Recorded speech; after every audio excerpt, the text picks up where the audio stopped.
All right. Welcome back to the Makers Inc. podcast. Today I have with me a good friend of mine, Emerich. He is a lawyer and he's going to be spending some time with us talking about for early stage startups, founders of new businesses, the sorts of things you should be thinking about from a legal perspective early on so that you avoid problems in the future when you're successful and thinking about getting acquired. So maybe, Emmerich, if you want to take a second and give us a brief intro. Yeah. So I am a partner at a law firm in Charlotte, North Carolina, Moore & Van Allen, PLC. I do mergers and acquisitions, both kind of buy side, sell side, bit of a deal junkie. I do, done everything from, small $5 million deals to, large $10 billion plus transactions for public companies. I'm excited to be on this today because a lot of the time the kind of companies that I represent are across the table from startups and founders, and when people are starting up a company, they may not be thinking about a lot of the things down the road that my clients are looking at, and so I think I've got some interesting perspective on that. Very cool. So I think it may make sense. Maybe at the end we'll dig into a couple of key things worth defining and thinking about. But maybe if you could start by sharing, just at a high level, what sort of advice would you give to someone who's starting a startup from a legal perspective? Yeah, well, I think I think the thing that a lot of people who are starting up a company don't do, and this is just from kind of a macro level, is there's a tendency to kind of move super fast all the time. While I totally get the importance of speed and being decisive, there are times where I think it's also really important to kind of pause and be thoughtful in terms of kind of how you're moving forward. So, a lot of the times, I'll see, people entering into contracts with terms they shouldn't have because, they're rushing to get the deal done. Things like, not including IP assignments and documents. With employees, I've seen, people taking, as out there as taking opportunities in sanctioned countries like Iran, not thinking about there's a reason why people don't do business in Iran, all kinds of stuff like that. So I think, that it's a kind of general answer to your question, but I think being thoughtful and deliberate where you can, which I know isn't all the time, is incredibly important, and it allows you to avoid kind of a lot of problems and pitfalls that you'd run into down the road. So you use the term IP assignment. Do you mind sharing a little bit about what that is, what it means? Yeah, so that's a contract or a provision in a contract that a company will have with an employee or an independent contractor that essentially says that any intellectual property that employer or independent contractor is working on belongs to the company. So there's statutory and common law frameworks that provide some protections for companies in that context. So you're not totally in trouble if you don't have that.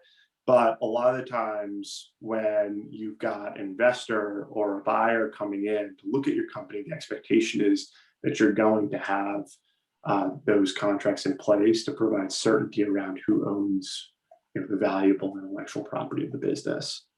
So it's an incredibly simple document, but it's an incredibly important document that I see a lot of companies not having in place. And to go back to all of your employees, sometimes your ex-employees, and get them to sign IP assignment agreements can be a challenge. When would you advise someone to get those ducks in a row and have that contract ready to give to people to sign?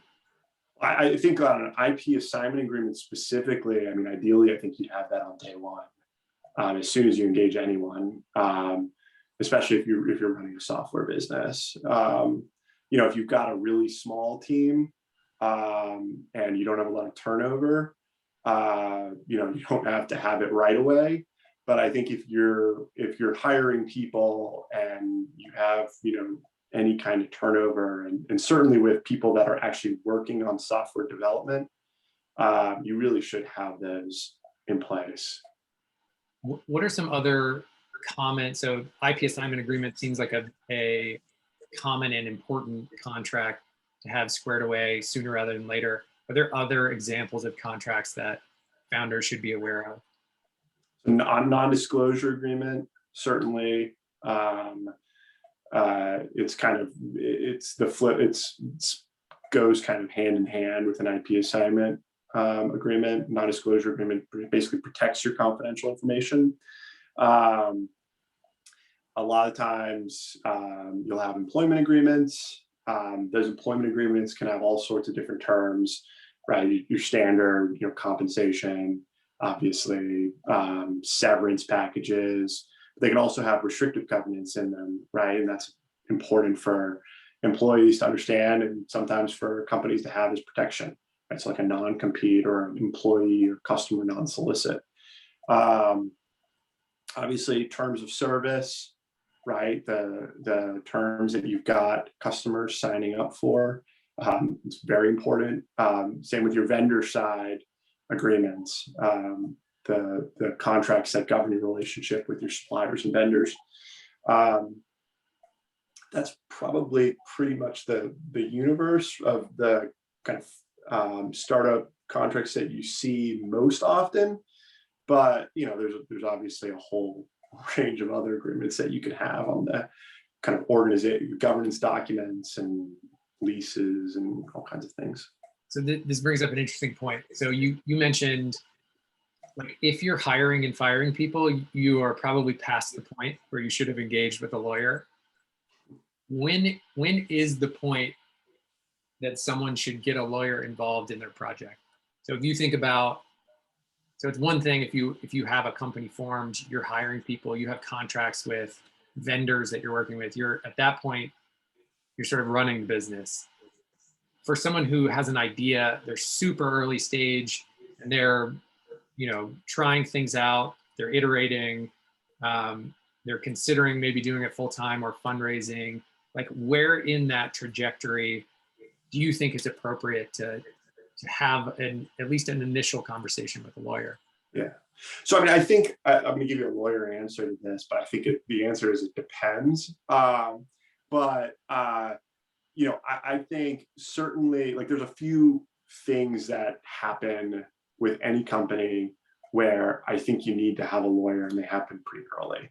So I think as soon as you start bringing in equity capital and you have kind of partners in your business, you obviously have to have, I think, a lawyer at that stage to help you, work through your limited liability company agreement, or your stockholders agreement, or whatever your governance documents are.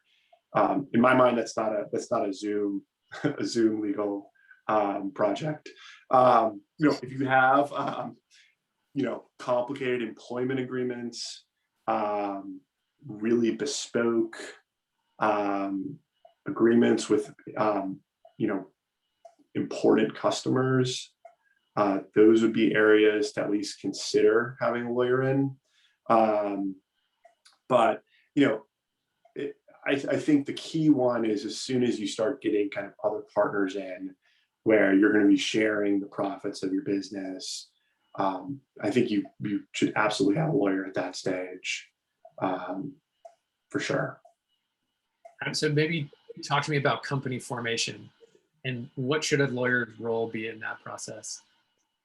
Yeah, so I think there's basically two different types of entities that most people choose. There's a number of options, right? You can do a limited partnership or or a limited liability partnership, all sorts of things. But most people kind of boil down to either a corporation or a limited liability company. I'm a limited liability company fan. I think generally speaking, your corporations have a lot less flexibility, and the tax implications, at least if you're doing what's called a CCorp, are in most instances not preferable. So essentially, a CCorp, a corporation is taxed at the entity level. So your income is taxed at the entity level, and then it's taxed again when it goes to your shareholders.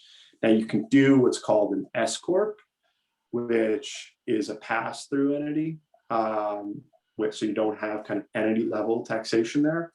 But there are a lot of limitations on kind of what you can do with an S Corp, right? You typically can't have different classes of stock, for example, with at least different financial treatment.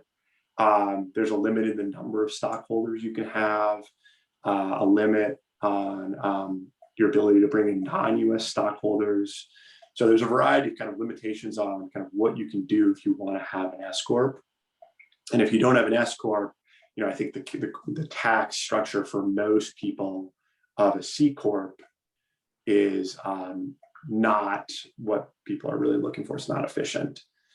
The other thing about corporations versus limited liability companies is limited liability companies at the end of the day are just creatures of contract, generally speaking. So corporations, you've got hundreds of pages of statutes that dictate how you operate them, how the governance is supposed to work. Limited liability companies certainly have statutes, but there's a lot more flexibility in terms of kind of how you set them up. Generally speaking, the law defers to the investors in a limited liability company to set it up the way they want. So I generally advise most of my clients to seek out a limited liability company. What would be a scenario where you would recommend setting up a C Corp? So C Corp, the biggest, there are a few benefits to a corporation around employee taxation and kind of the taxation of how your compensation is treated.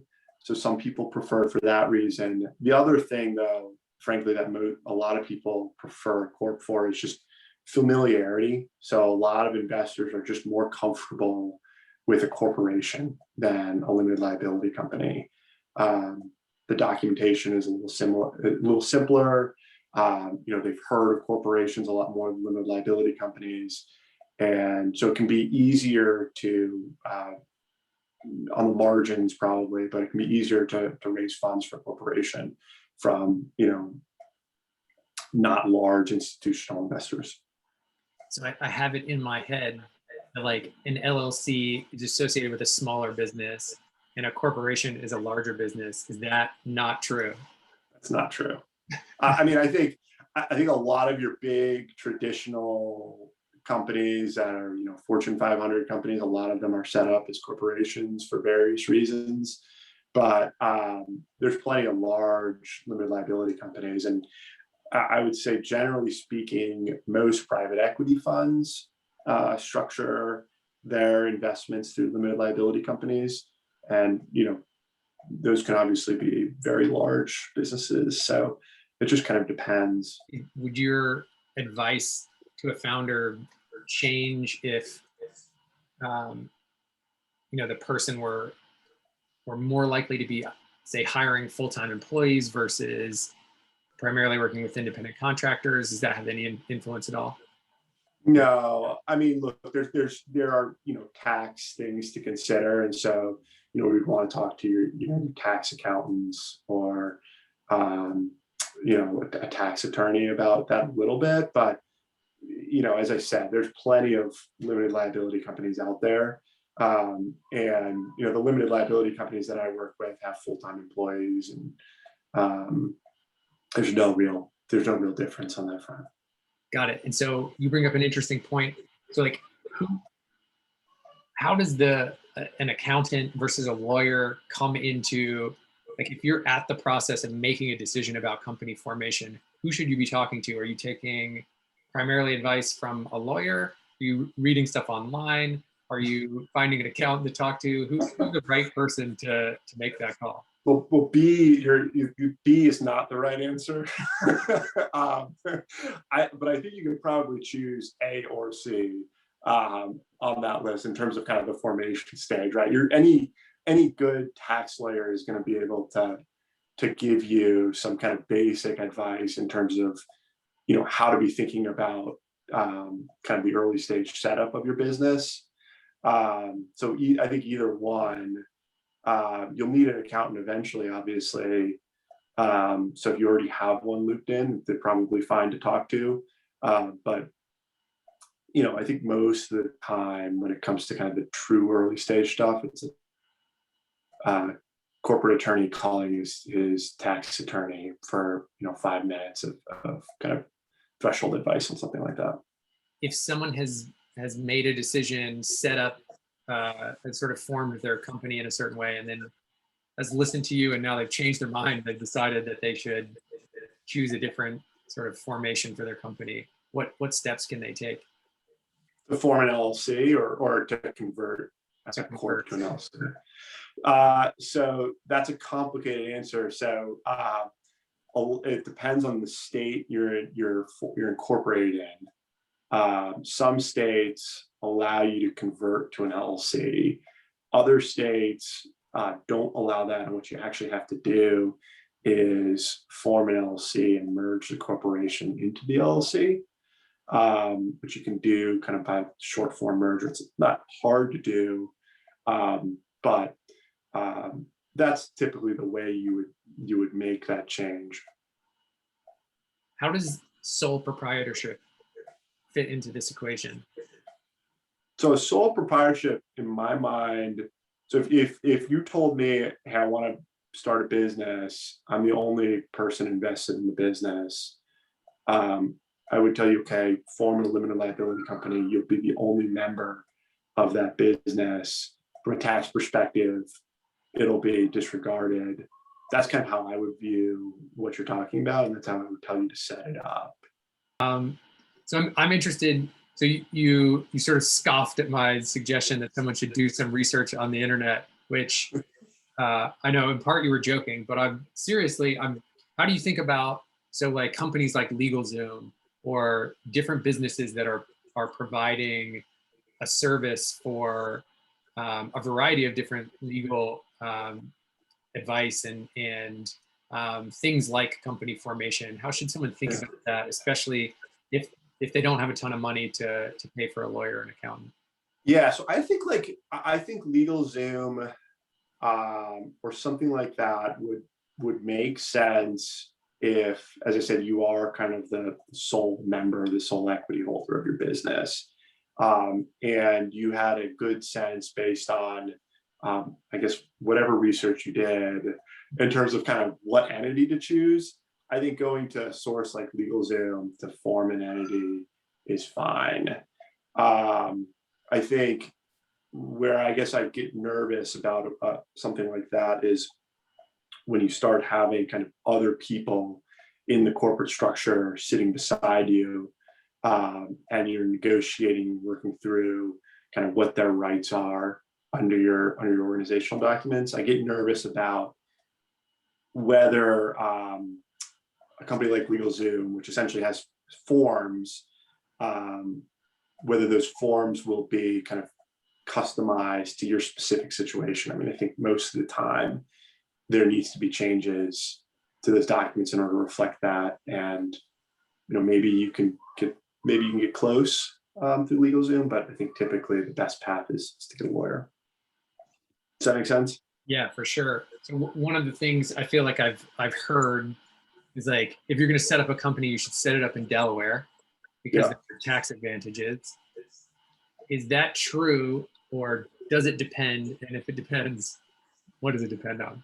Well, I think Delaware, the reason people like Delaware so much is just the corporate laws there are so robust and tested, I guess I would say, that there's a lot of certainty about what you're going to get, right? So in my mind, it's actually less tax focused, because most of that, at least, is governed by kind of federal statute.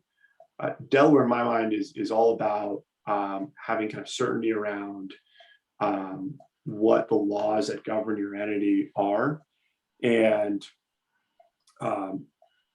because those statutes have been tested so many times for so many years, they're very sophisticated, and there are few situations under the Delaware Code where the issue at hand hasn't been addressed in some fashion. And also, generally speaking, it's friendly to entities and corporations in terms of predictability. Does that make sense? Yeah. So there are some advantages that are kind of abstract. How would you think about recommending to someone when they should or should not just incorporate or form their company in the state in which they're primarily doing business versus thinking about getting fancy and going for something like that? Yeah. So I think so. One of the things to think about when you're choosing between Delaware and another state is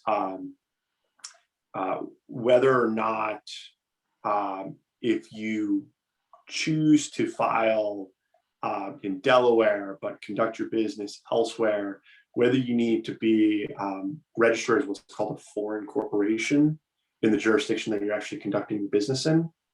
So basically, if you, for example, were to kind of run your business out of North Carolina or New York, but you're registered in Delaware, in most situations, you'd have to register in New York or North Carolina as what's called a foreign corporation.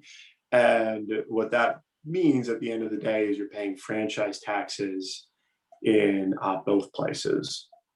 So early stage, a lot of the times people just register in the state where they're conducting their business for that reason, to minimize franchise taxes. And you can make a change later on if it's appropriate? Yeah. Got it. How should someone who's early on think about when to have a lawyer review a contract that they're being asked to sign? So I think there's probably two questions that I would ask. One is importance to the business, and two is complexity. I think, obviously, if you have a customer that is 100% of your business and they serve you up a 50-page contract with a lot of bells and whistles, I think you should have a lawyer review that. I think if you get served, if you're doing business across the street or across the table from, Amazon, right, or Google, and they give you kind of their standard document and it's 3 pages long, so terms of service or something along those lines, I can tell you right now, you're not going to get very far negotiating it. And you can probably read it and generally get a sense of what they're asking for, and it doesn't really make sense to hire a lawyer at that point. So it's a question of complexity and importance to your business. Got it. So we talked a little bit about like the very early stages when it's appropriate to pull someone in that can bring a legal perspective to the room. As a company starts to grow and mature, how do you think about when it may or may not be appropriate, or like timing wise, for someone to have like a full-time legal counsel, bringing someone in-house to provide that perspective? Well, I think in-house counsel is a lot later on in the process. I mean, I think, a lot of the companies I buy don't have in-house counsel, and those companies are, can be worth, over $100 million. So, I think that at that point, you're kind of a lot farther on down the road. There's probably questions of, what kind of salary they would need. Is that going to be worth it for the business? What's their function within the business too, right? Is there a lot of legal issues that you're dealing with, to where it's cheaper to have someone in-house than to have a outside counsel look at them all the time? But most of the time, I think that's kind of most of the companies I deal with don't have in-house counsel, frankly. What's the kind of business that's a good candidate for in-house counsel? I think certainly someone who is litigating a lot, who's running a lot of litigation.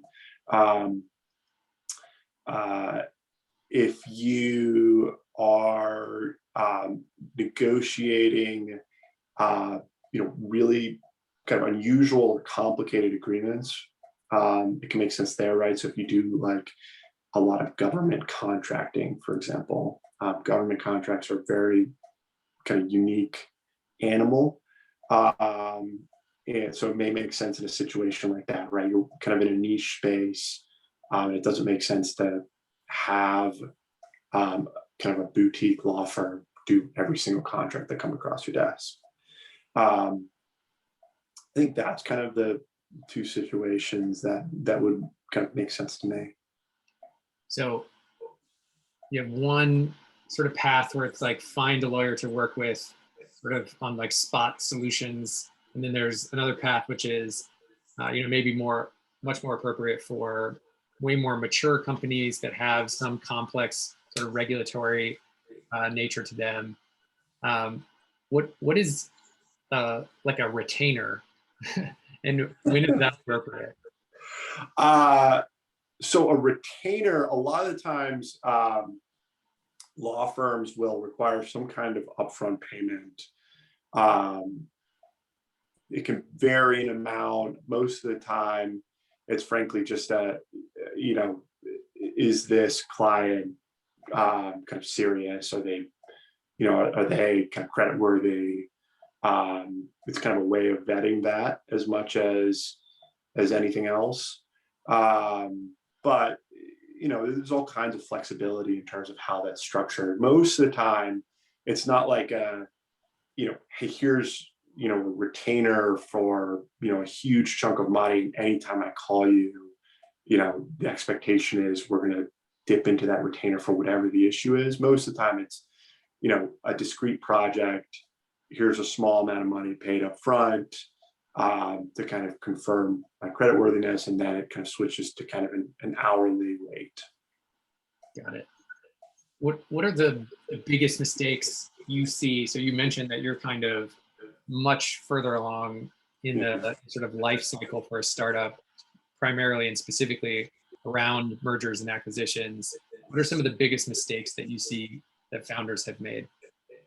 So I think in the deal context, there's any number of kind of small things that can come up. At kind of a general macro level on deal work, it's understanding or misunderstanding leverage on a transaction. So everything in my mind is about, okay, who wants the deal the most? And that will, from that, your ability to negotiate terms flows out of that, right? So I've seen a lot of founders or sellers that misunderstand that dynamic and think they have more leverage than they do, and maybe they draw a line in the sand on an issue that they shouldn't, or also sometimes perceiving themselves as having less leverage, right? And they start falling all over themselves to get a deal done when they might, if they took a firmer stance on an issue, they might kind of be able to be a little bit more successful. on that particular point. So in my mind, it's understanding leverage and being able to create it on a deal. Lawyers can kind of help create it, but what I tell a lot of founders, frankly, is to think about hiring an investment bank once they to help them with kind of any kind of sale process. Just advise on kind of that competitive dynamic and creating that. What sorts of things can a lawyer do to increase leverage? So a lot of it's just, a lot of it depends on the circumstance. But I've seen, it's a little bit of a chess game. I've seen people,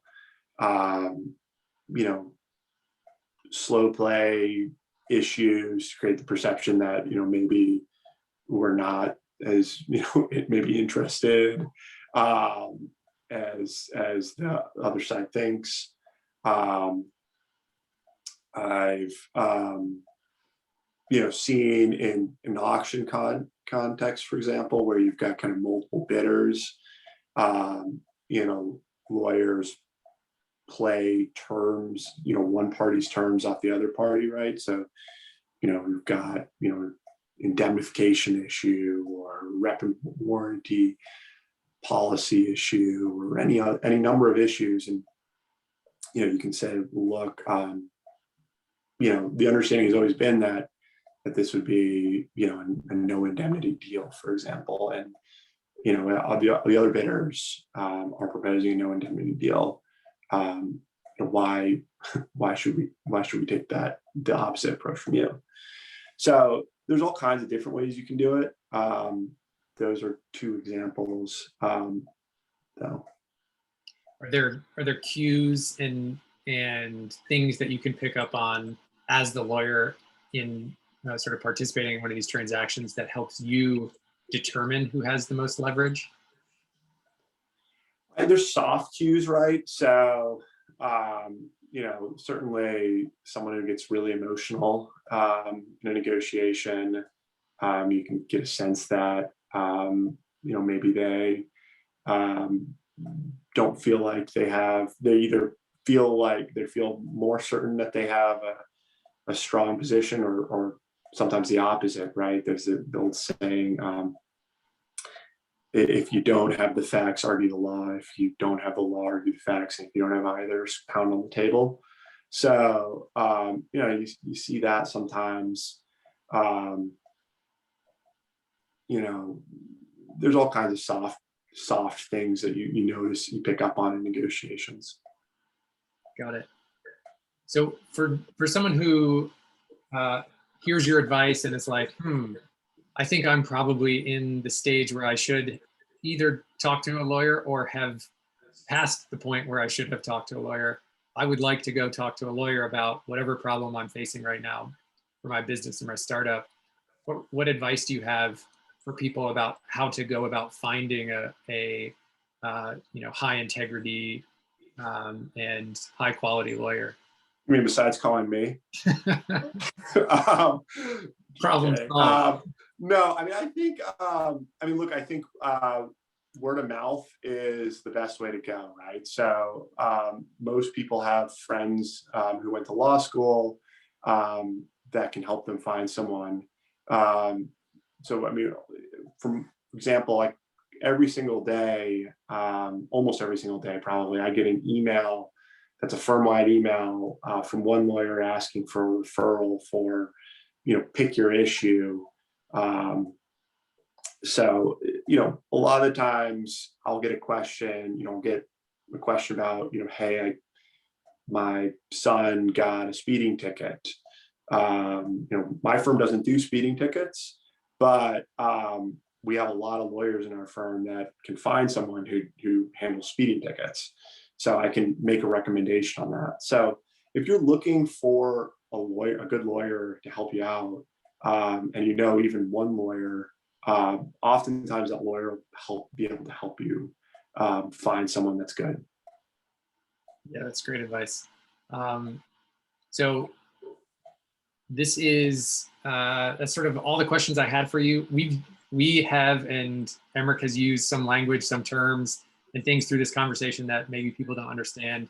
One of the things I'm going to do is start compiling a list of important terms for founders and business owners to know about, and hopefully Emerich will help me come up with descriptions that are accurate and helpful. But the goal here is to have him back on somewhat regularly and share updates and more advice for people as they make progress in their startup journey. So Emerich, thank you so much for taking the time and chat with me today. Yeah, thanks for having me. Of course.